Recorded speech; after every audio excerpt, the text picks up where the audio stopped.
taking stock of the monumental issues facing the world today, many believers are tempted to succumb to worry, stress, and anxiety.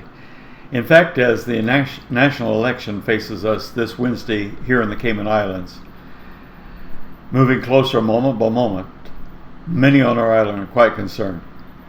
However, living in a mental prison of fear and anxiety is not God's plan for your life. As a child of God, you can find peace no matter what storm is raging all around you.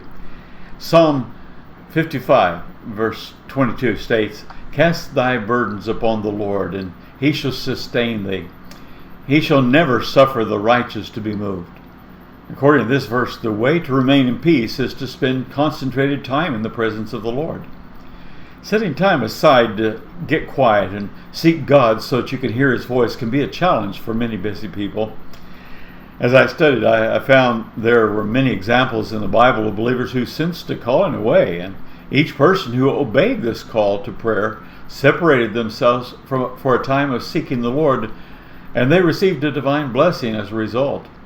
In spite of their busyness, their busy lives, they saw the importance of making this a supreme priority. Even Jesus had times when he withdrew from the daily schedule of life to give himself to concentrated times of prayer. An example can be found in Mark chapter 6, verses 55 and 56, which says, "And straightway he, Jesus, constrained his disciples to get into the ship and to go to the other side before unto Bethsaida, while he sent away the people. And when he had sent them away, he departed into a mountain to pray." Prior to the events described in this verse, Jesus had just miraculously fed 5,000 people, concluded one of the largest meetings of his ministry, and built momentum, excitement among his followers. In fact, the entire region was buzzing about the miracle of providing supernatural food for the entire multitude. But how did Jesus respond to this astounding event? He told the disciples to get on the ship and sail away. He sent away the crowds, and then he headed for the mountains to pray. I want you to notice that word straightway in Mark chapter 6, verses 45. Now, this word is a translation of the Greek eutheos, which carries the idea of doing something without any delays, intervening circumstances, or detours, immediately. This word speaks both to the timing and the determination of Jesus. His response to a great victory was to withdraw without delay or interruption, and to get to a place where he could pray to the Father without any interference. Jesus sent away the disciples and the multitude so that he might have time alone with God. And then you might notice that word constrained in the same verse.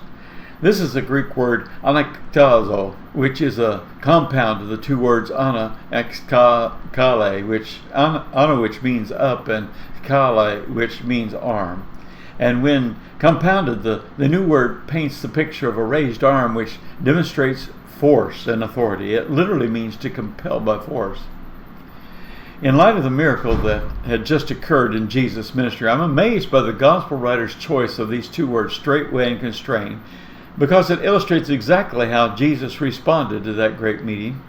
He immediately, with determined force, caused everyone to leave him alone so that he could pray. With so much work to be done, I frequently feel compelled to just keep going strong without a break. But that's not what Jesus did. He recognized his need to stay in touch with the Father even in the midst of successful events. And it's interesting to note that it was after his time with the Father that Jesus walked on the water and commanded a storm to be still. I want to follow Jesus' example. Now, I know many people are facing struggles right now, and maybe this is a hard time for you as well. The only way you'll get through this time victoriously is by spending time with the Lord and casting the weight of all your cares upon Him. Isn't it time for you to give God more time